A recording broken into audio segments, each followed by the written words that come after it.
句俗话说哈，医生家底扫偷最家了捞。的确，咳嗽的原因有很多哈，但是原因程度却不尽相同。比如说呢，如果你有严重咳嗽的话，不代表你的疾病已经非常严重了。但是反过来说，如果轻微咳嗽，也不代表是完全没有问题的。到底什么样程度的咳嗽代表你的身体已经发出严重警讯了呢？我们先看报道。肺部结构有问题，例如支气管扩张症，经常会咳嗽，出现浓痰，病人呼吸道其实比一般人容易滋生细菌，特别是抗药性的细菌，像是绿脓杆菌等。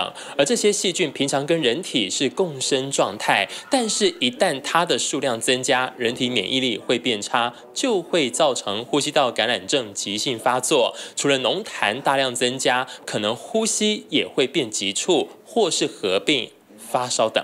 当然就是说要把痰液能够把它咳出来。再来当然是抗生素的治疗也是非常重要的。所以在这个急性发作的状况下，我们的抗生素就非常的重要。那抗生素治疗了，如果一开始你在门诊拿了抗生素，治疗效果不显著，有的时候这进一步造成了这个肺炎，甚至是呼吸衰竭。就很需要一定要更进一步多团队的这个照顾。那另外一方面，我们平常也要注意肺部结构有问题的这些病人，他得到了一些病毒感染，也会诱发整个呼吸道症状的急性发作，也会容易引起后续这些细菌感染的这个机会。久咳不愈的病人来求治，那我初步都会帮他分成几个面向去做思考。好，第一个就是感染性的问题，病人本身可能得到了肺炎梅浆菌或肺炎链球菌的感染，没有经过适当的一个检查跟治疗，那也会造成长期的咳嗽不愈。而儿童常见的梅浆菌感染可能引起较久时间的咳嗽外呢，胃食道内流及过敏性鼻炎或鼻窦炎呢引起的鼻涕倒流，也跟成人一样是儿童常见慢性咳嗽的原因之一。但对儿童而言呢，不同年龄层会有不同好发的问题，也要依照各年龄层做不同的思考及鉴别诊断。如果是像鼻过敏跟鼻涕倒流的问题，一般会使用口服的抗组织胺、抵黏膜收缩的血管收缩药物，以及鼻喷剂来治疗。那至于气喘引起的咳嗽，可以类固醇跟支气管扩张剂。如果怀疑感染，医师也会选择使用合适的抗生素来治疗。咳嗽其实是人体一种保护性反射，可防止异物吸入，也可将气管内的痰排出。但如果咳嗽持续太久，在成人持续8周或更长时间，在儿童则是持续4周以上的咳嗽，就称为慢性咳嗽。全世界的调查估计，大约10%的成人有这个问题，年纪越大，风险越高。根据芬兰的研究显示，每增加10岁，提升1.15倍的风险。慢性咳嗽不只是因为病毒感染呼吸道造成急性咳嗽不会好而造成，然而引起的原因其实非常多元，那必须找出潜在的疾病，而不是只用一般止咳化痰药来治疗，那才能根本解决慢性咳嗽的问题。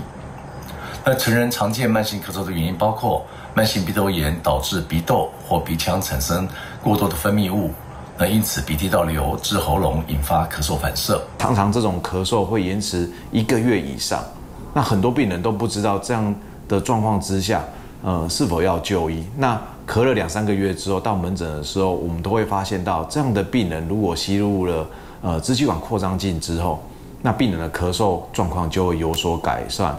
那我们的气管就像一条类似水管一样，那气管上面有黏膜，那感染久了之后，或有发炎久的时候，黏膜就会变厚。变厚之后，我们在气体在经过我们的气管的时候，就会比较少量。医师提醒民众，如果久咳不愈超过1个月，再加上家族没有气喘病史，是否因为咳嗽造成变异性的气喘，务必要避免长期咳嗽状况，尽速就医治疗，别让病情恶化。TVBS 新闻陈如环、蒋志伟台北采访报道。好，刚刚在报道当中，我们有提到咳嗽代表的是一种症状，而不是疾病的本身，所以还是很重要哦，必须要找出原因来。另外来看这张图表就可以发现咳嗽其实还分成急性咳嗽、亚急性咳嗽以及慢性的咳嗽。但问题是，如果真的久咳不愈的话，代表你的身体已经在发出严重警讯了，千万不能大意。不过到底要怎么样来辨别呢？马上来请到另外一位专家，就是苏一峰医师，是台北市立联合医院阳明院区胸腔内科的苏一峰医师。苏医师好。是，观众朋友好，开文姐大家好。是，苏医师，我们来请教您好。我们中医，我们大家都说望闻问切，对不对？可是西医有没有来这一套哈？那么很多人就说咳嗽其实从声音上面好像可以来做分辨，这是真的吗？急性咳嗽的人呢来看呢，通常有几种，就是他咳得都比较严重，你可以听到他咳嗽声音都比较用力啊。或者听到我们声音听到一些嘶的声音啊，或者我们的喘鸣的声音、咻的声音啊，那可能也会有痰啊。那你可以问他最近有没有感冒症状。通常急性咳嗽我们都会问有没有上呼吸道症状，因为最多的原因就是可能最近中 COVID 啊、中流感啊，就变成咳嗽了。但是咳久了一点呢，就变成亚急性。亚急性的咳嗽呢，通常痰就会变多。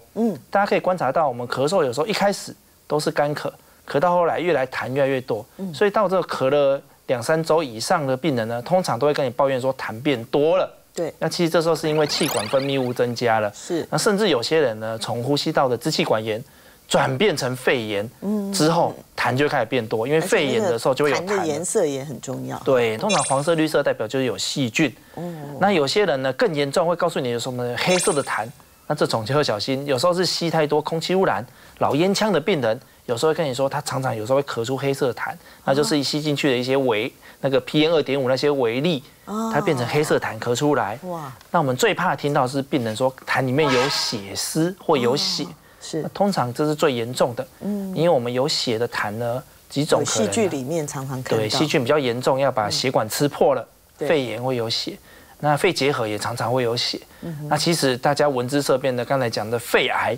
也是很容易咳嗽会有血，所以当你一个人咳嗽有血呢，就千万不能拖。所以慢性咳嗽通常病人一来呢，我们都是习惯一定要照个 X 光啊。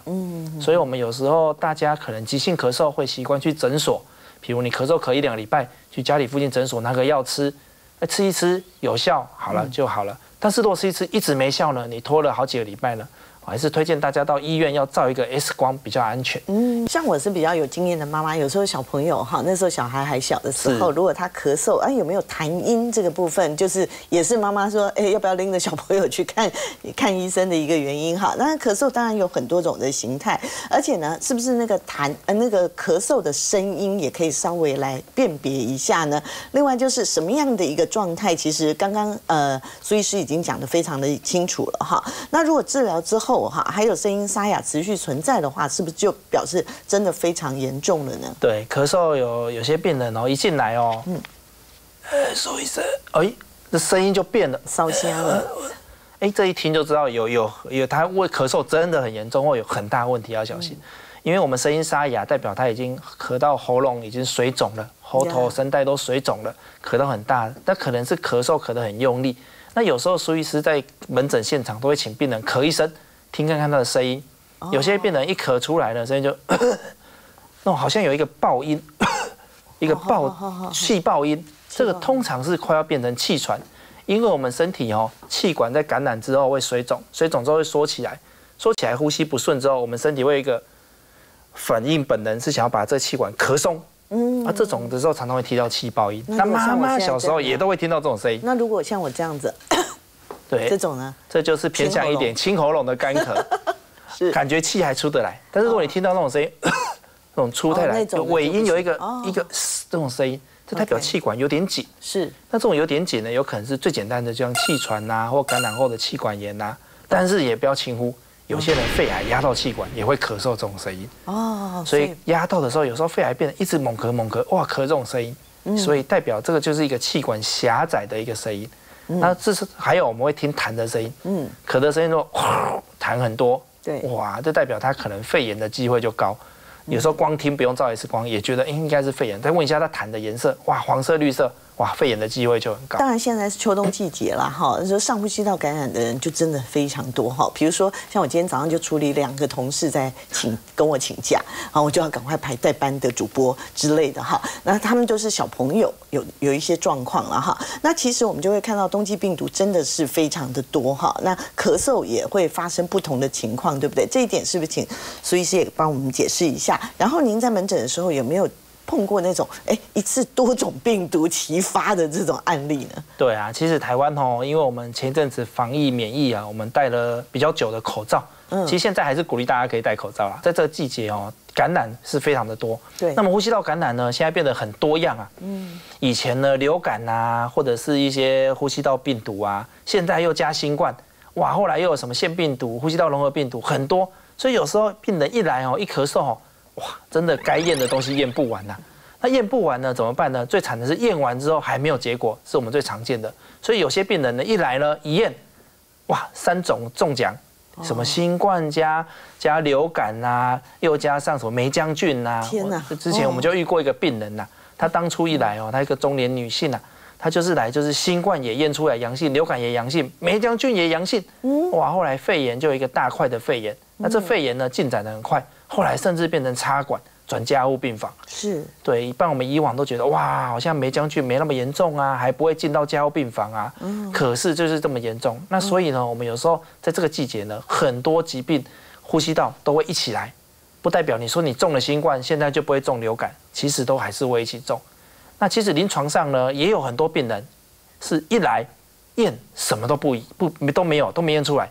可是就很严重，像这个就是有一个梅浆菌的肺炎，对，那这梅浆菌肺炎后来越来越严重，后来就变成插管。是给大家一个警讯，就是肺炎有时候不能拖，像他拖2-3个礼拜了，其实他差一点就要插管了。这幸好我们赶快用药就把它拉回来。那这个梅浆菌或梅浆菌加 COVID 加这个流感的这个后来就有插管。是幸好最后也有救回来，所以通通都不要轻忽啦哈。对，尤其是咳嗽，如果拖太久的话，真的是身体真的是发出了警讯。是，好，稍后回来还要请苏医师跟我们分享，就是中医不是说秋冬要养肺嘛？那这个养肺的道理就是说什么吃一些白色食材到底有没有道理啊？这个部分请您等一下再帮我们解析。马上回来，我们还要告诉您养肺4招很重要哦，请别走开。